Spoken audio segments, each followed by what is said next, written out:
काशी के मणिका घाट के 10 गुप्त रहस्य। इस घटना के बारे में 2 कहानियाँ प्रचलित हैं। पहली कहानी कहती है कि भगवान विष्णु ने शिव की तपस्या करते हुए अपने सुदर्शन चक्र से यहाँ एक तालाब खोदा था।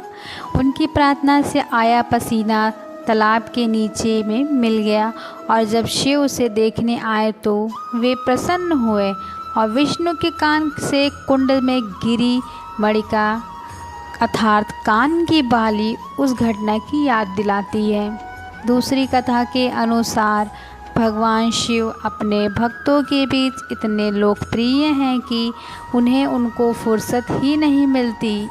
इस बात से देवी पार्वती नाराज़ हो जाती हैं, इसलिए वह शिव जी को रोके रखने के लिए अपने कान की मणिकर्णिका अर्थात कान की बाली वहीं छुपा दी और शिव जी को उससे ढूंढने के लिए बोलती हैं।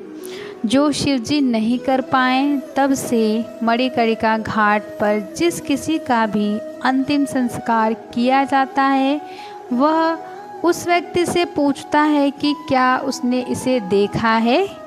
मणिकर्णिका घाट विशेष रूप से उस स्थान के लिए प्रसिद्ध है जहां हिंदू अंत्येष्टि लगातार आयोजित की जाती है और चिता हमेशा जलती रहती है।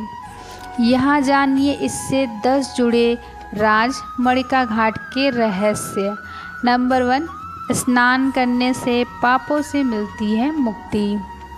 प्रतिवर्ष वैकुंठ चतुर्दशी या कार्तिक शुक्ल चतुर्दशी को वाराणसी के मणिकर्णिका घाट पर स्नान किया जाता है।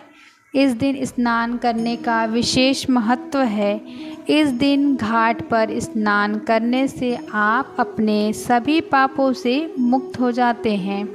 नंबर 2, शमशान भूमि में यह घाट गंगा नदी के तट पर शमशान घाट एक ऐसी जगह है जहां लोग अपने मृतकों का अंतिम संस्कार कर सकते हैं।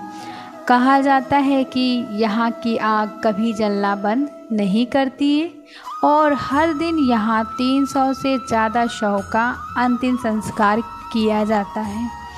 यदि किसी का अंतिम संस्कार यहाँ होता है तो वह सीधे स्वर्ग में जाता है। यह स्थान 3000 वर्षों से भी अधिक समय से यह कार्य करता आ रहा है। नंबर 3, जलती चिताओं के बीच नगर वधुएं करती हैं नृत्य।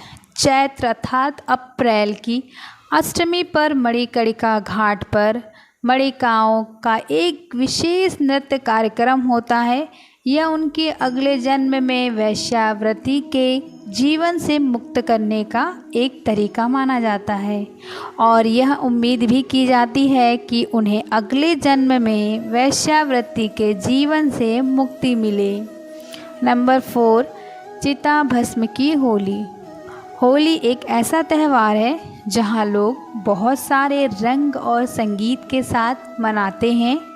देश के अलग अलग हिस्सों में लोग तरह तरह की होली मनाते हैं, लेकिन काशी की होली सबसे अच्छी, अद्भुत और निराली है। वाराणसी के मणिकर्णिका घाट पर शिव भक्त शमशान घाट की राख से खेलते हैं, जो इस त्यौहार को और भी खास बना देता है। भारत के वाराणसी में लोग 2 स्थानों पर होली खेलते हैं। प्रथम महाशमशान हरिश्चंद्र और मणिकर्णिका घाट। रंग भरी एकादशी पर लोग हरिश्चंद्र घाट स्थित शमशान घाट में होली खेलते हैं। एक दिन बाद लोग मणिकर्णिका घाट पर होली खेलते हैं। नंबर 5, देवी का शक्तिपीठ है। यहाँ पर मणिकर्णिका का वह स्थान है जहाँ माता पार्वती का कर्ण पुष्प एक कुंड में गिरा था। भगवान शंकर ने जिसे ढूंढने का काम किया था, जिस कारण इनका नाम मणिकर्णिका पड़ गया। एक दूसरी मान्यता के अनुसार माता सती के शरीर का अंतिम संस्कार भगवान शंकर ने किया था, जिस कारण इसे महाशमशान भी कहते हैं।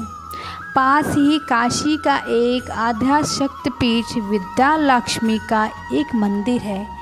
कुछ मान्यताओं के अनुसार मर चुके लोगों को विशालाक्षी स्वयं तारक मंत्र का उपदेश देकर उन्हें मोक्ष प्रदान करती है।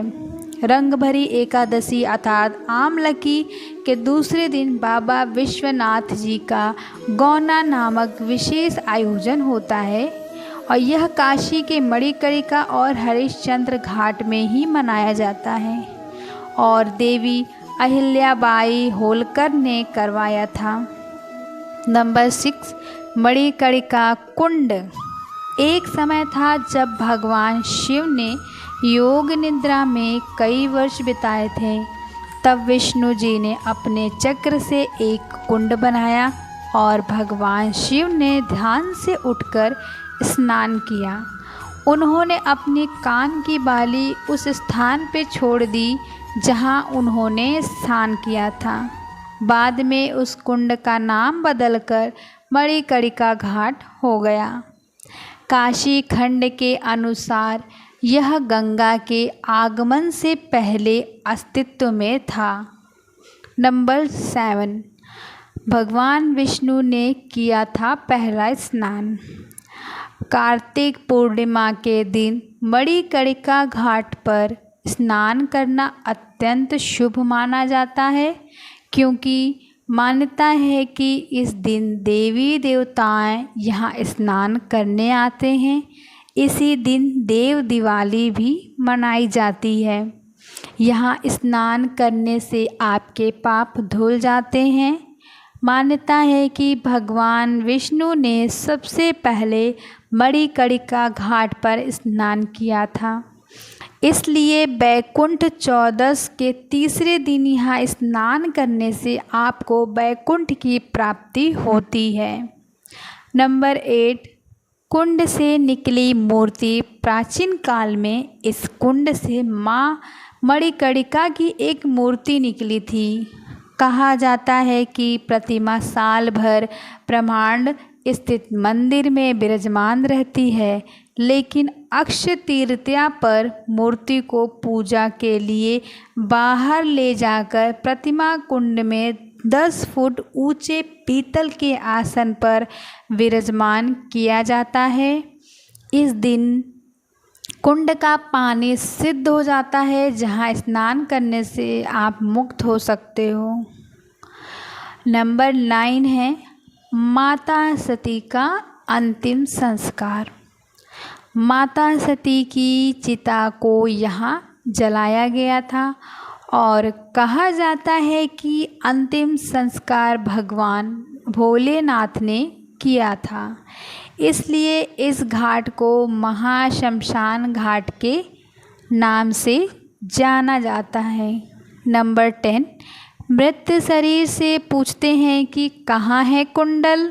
जब किसी शव को शमशान घाट लाया जाता है तो शव से पूछा जाता है कि क्या उस व्यक्ति ने भगवान शिव के कुंडल देखे। ऐसा इसलिए क्योंकि भगवान शिव हमेशा अपने औघड़ रूप में यहाँ रहते हैं।